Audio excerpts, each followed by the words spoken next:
Hello বন্ধুরা, তোমাদের সবাইকে আবার চলো কিছু চ্যানেলে স্বাগত। আজকে আর একটা পুরনো গল্প, সেই যে শীত বসন্ত, ওই গল্পটা নিয়ে আবার এসেছি।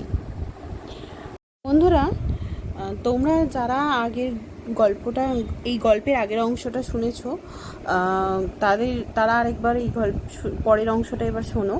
আর যারা এখনো পর্যন্ত শোনোনি তারা আমার চ্যানেলে গিয়ে প্রথম অংশটা শীত বসন্ত বলে যে গল্পটা লেখা আছে সেইটা তোমরা দেখে নিতে পারো। ঠিক আছে, চলো শুরু করা যাক আবার। আজ যায় কাল যায়, বসন্ত মুনির বনে থাকে। পৃথিবীর খবর বসন্তের কাছে যায় না, বসন্তের খবর পৃথিবী পায় না। মুনির পাতার কুঁড়েতে এক সুখ আর এক শাড়ি থাকে। একদিন সুখ কয়, শাড়ি শাড়ি বড় শীত। শাড়ি বলে, গায়ের বসন টেনে দিস। সুখ বলে, বসন গেলে ছিঁড়ে, শীত গেল দূর। কোনখানে শাড়ি নদীর কুল? শাড়ি উত্তর করিল, দুধ মুকুটে ধাবল পাহাড় ক্ষীরসাগরের পাড়ে গজমতির রাঙা আলো ঝরঝরিয়ে পড়ে। আলোর তলে পদ্মপাতে খেলে দুধের জল, হাজার হাজার ফুটে আছে সোনার কোমল।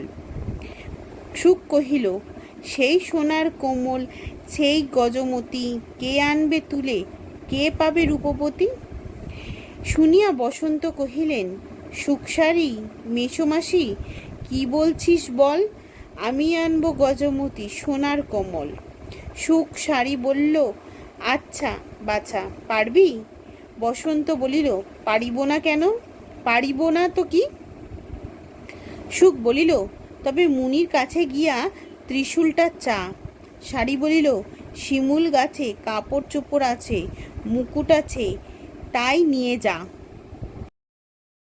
বসন্ত মুনির কাছে গেল, গিয়া বলিল, বাবা, আমি গজমতিয়া সোনার কোমল আনিব, ত্রিশূলটা দাও।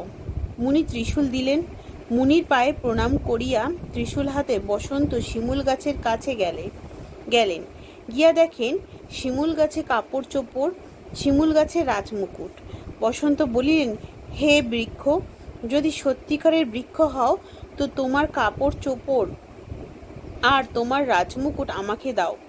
বৃক্ষ বসন্তকে কাপড় চোপড় আর রাজমুকুট দিল। বসন্ত বাকল ছাড়িয়া কাপড় চোপড় পরিলেন, রাজমুকুট মাথায় দিলেন। দিয়া বসন্ত ক্ষীরসাগর উদ্দেশ্যে চলিতে লাগিলেন। যাইতে যাইতে যাইতে বসন্ত কত পর্বত, কত বন, কত দেশ বিদেশ ছাড়াইয়া 12 বছর 13 দিনে দুধ মুকুটে ধাবল পাহাড়ের কাছে গিয়া পৌঁছিলেন। ধাবল পাহাড়ের মাথায় দুধের স্বর থক থক, ধবল পাহাড়ের গায়ে দুধের ঝর্ণা ঝরঝর। বসন্ত সেই পাহাড়ে উঠিলেন। উঠিয়া দেখেন ধবল পাহাড়ের নিচে ক্ষীরের সাগর।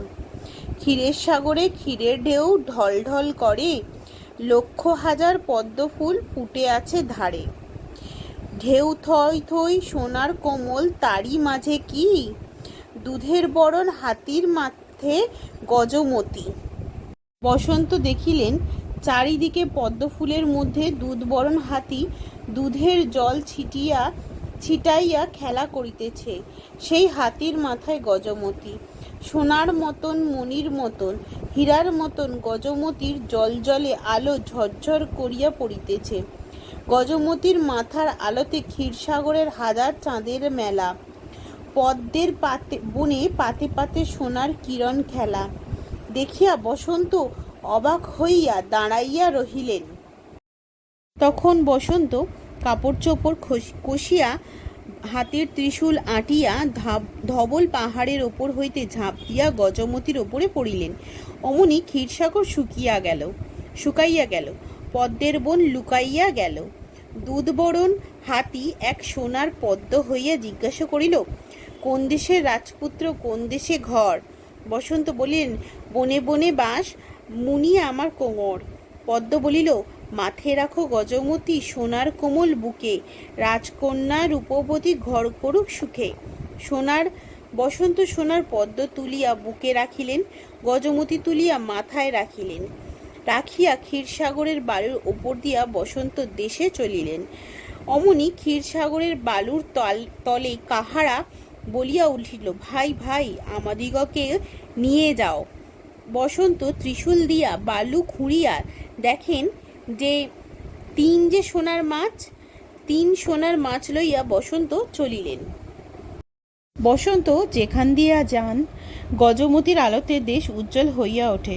লোকেরা বলে, দেখ দেখ, দেবতা যায়। বসন্ত চলিতে লাগিলেন। শীত রাজা মৃগয়ায় বাহির হইয়াছেন। সকল রাজ্যের বন খুঁজিয়া একটি হরিণ যে, তাহাও পাওয়া গেল না। শীত সৈন্য সামন্তের হাতে ঘোড়া দিয়া এক গাছতলায় আসিয়া বসিলেন। গাছতলায় বসিতে না বসিতেই শীতের গায়ে কাঁটা দিল। শীত দেখিলেন, এই তো সেই গাছ। এই গাছের তলায় জল্লাদের কাছ হইতে বনবাসী দুই ভাই আসিয়া বসিয়াছিলেন। ভাই বসন্ত জল চাহিয়াছিল, শীত জল আনিতে গিয়াছিলেন। সব কথা শীতের মনে হইল। রাজমুকুট ফেলিয়া দিয়া, খাপ তরোয়াল ছুঁড়িয়া দিয়া, শীত ভাই বসন্ত করিয়া ধুলায় লুটাইয়া কাঁদিতে লাগিলেন। সৈন্য সামন্তেরা দেখিয়া অবাক। তাহারা চৌদ্দোল আনিয়া রাজাকে তুলিয়া রাজ্যে লইয়া গেল। গজমতির আলোতে দেশ উজ্জ্বল করিতে করিতে বসন্ত রূপবতী রাজকন্যার দেশে আসিলেন। রাজ্যের লোক ছুটিয়া আসিয়া দেখিল, দেখ দেখ, কে আসিয়াছেন। বসন্ত বলিল, আমি বসন্ত, গজমতি আনিয়াছি। রাজ্যের লোক কাঁদিয়া বলিল, এক দেশের শীত রাজা রাজকন্যাকে আটক করিয়া রাখিয়াছেন। শুনিয়া বসন্ত শীত রাজার রাজ্যে গিয়া 3 সোনার মাছ রাজাকে পাঠাইয়া দিয়া বলিলেন, রূপবতী রাজকন্যার রাজ্যের দুয়ার খুলিয়া দিতে আজ্ঞা হোক। সকলে বলিলেন, দেবতা গজমতি আনিয়াছেন। তা রাজা আমাদের ভাইয়ের শোকে পাগল। 7 দিন 7 রাত্রি না গেলে তার দুয়ার খুলিবে না। ত্রিশূল হাতে গজমতি মাথায় বসন্ত দুয়ার আলো করিয়া 7 দিন 7 রাত্রি বসিয়া রহিলেন। 8 দিনের দিন রাজা একটু ভালো হইয়াছেন। দাসী গিয়া সোনার মাছ কুটিতে বসিল। অমনি মাছেরা বলিল, আসে ছাই, চোখে ছাই, কেটো না মাসি, রাজা মোদের ভাই। দাসী ভয়ে বটি ফেলিয়া রাজার কাছে গিয়া খবর দিল। রাজা বলিলেন, কই কই সোনার মাছ কই? সোনার মাছ যে এনেছে সে মানুষ কই? রাজা সোনার মাছ নিয়া পড়িতে পড়িতে ছুটিয়া বসন্তের কাছে গেলেন। দেখিয়া বসন্ত বলিলেন, দাদা। শীত বলিলেন, ভাই। হাত হইতে সোনার মাছ পড়িয়া গেল। শীত বসন্তের গলা ধরিয়া কাঁদিতে লাগিলেন। 2 ভাইয়ের চোখের জল দরদর করিয়া বাহির হইয়া গেল। শীত বলিলেন, ভাই, সুয়মার জন্য 2 ভাইয়ের এতকাল ছাড়াছাড়ি। 3 সোনার মাছ 3 রাজপুত্র হইয়া শীত বসন্তের পায়ে প্রণাম করিয়া বলিল, দাদা, আমরাই অভাগী সুয়রানীর 3 ছেলে। আমাদের মুখ চাহিয়া মায়ের অপরাধ ভুলিয়া যান। শীত বসন্ত 3 ভাইকে বুকে লইয়া বলিলেন, সে কি ভাই, তোরা এমন হইয়াছিলি? সুয়মা কেমন, বাবা কেমন? 3 ভাই বলিল, সে কথা আর কি বলিব, বাবা বনবাসে, মা মরিয়া গিয়াছেন। 3 ভাই ক্ষীর সমুদ্রের তলে সোনার মাছ হইয়াছিলাম। শুনিয়া শীত বসন্তের বুক ফাটিল। চোখের জলে ভাসিতে ভাসিতে গলাগলি 5 ভাই রাজপুরী চলে গেলেন। রাজকন্যার সোনার টিয়া পিঞ্জরে ঘোরে আর কেবলই কয়, দুঃখিনীর ধন, 7 সমুদ্র ছেঁচে এনেছে মানিক রতন। রাজকন্যা বলিলেন, কি হয়েছে সোনার টিয়া বলিল, জাদু আমার এলো কন্যা গজমতি নিয়া। সত্যই দাসী আসিয়া খবর দিল, শীত রাজার ভাই রাজপুত্র যে গজমতি আনিয়াছেন। শুনিয়া রাজকন্যা রূপবতী হাসিয়া টিয়ার ঠোঁটে চুমু খাইলেন। রাজকন্যা বলিলেন, দাসী কপিলা গায়ের দুধ আন, কাঁচা হলুদ বাটিয়া আন, আমার সোনার টিয়াকে নাওয়াইয়া দিব। দাসীরা দুধ হলুদ আনিয়া দিল। রাজকন্যার সোনা রূপার পিঁড়ি, পাট কাপড়ের গামছা নিয়া টিয়াকে স্নান করাইতে বসিলেন। হলুদ দিয়া নাওয়াইতেই রাজকন্যার আঙুলে লাগিয়া টিয়ার মাথার ওষুধে বড়ি খসিয়া পড়িল। অমনি চারিদিক আলো হইল। টিয়ার অঙ্গ ছাড়িয়া দুয়োরানী হইলেন। অনুসইয়া দুয়োরানী রাজকন্যাকে বুকে সাপটিয়া বলিলেন, রূপবতী মা আমার, তোরই জন্যে আবার জীবন পাইলাম। থতমত খাইয়া রাজকন্যা রানীর কোলে মাথা গুঁজিলেন। রাজকন্যা বলিলেন, মা, আমার বড় ভয় করে। তুমি পরী না দেবতা? এতদিন টিয়া হইয়া আমার কাছে ছিলে। রানী বলিলেন, রাজকন্যা, শীত আমার ছেলে, গজমতি যে আনিয়াছে সেই বসন্ত আমার ছেলে। পরদিন রূপবতী রাজকন্যা শীত রাজাকে বলিয়া পাঠাইলেন, দুয়ার খুলিয়া দিন, গজমতি যিনি আনিয়াছেন তাহাকে গিয়া বরণ করিব। রাজার দুয়ার খুলিয়া দিলেন। বাদ্য ভাণ্ড করিয়া রূপবতী রাজকন্যা পঞ্চচৌদলা শীতরাজার রাজ্যে পৌঁছিল। শীতরাজার রাজদুয়ারে ডঙ্কা বাজিল, রাজপুরীতে নিশান উড়িল। রূপবতী রাজকন্যা বসন্তকে বরণ করিলেন। শীত বলিলেন, ভাই, আমি তোমাকে পাইয়াছি, রাজ্য নিয়া কি করিব? রাজ্য তোমাকে দিলাম। রাজপোশাক পরিয়া সোনার থালে গজমতি রাখিয়া শীত বসন্ত সকলে রাজসভায় বসিলেন। রাজকন্যার চৌদ্দোলা রাজসভায় আসিল। চৌদ্দোলায় রং বেরঙের আকন, ময়ূর পাখার ঢাকন খুলিতেই সকলে দেখে ভিতরে এক যে স্বর্গের দেবী রাজকন্যা রূপবতীকে কোলে করিয়া বসিয়াছেন। রমরমা সভা চুপ করিয়া গেল। স্বর্গের দেবীর চোখের জল ছলছল।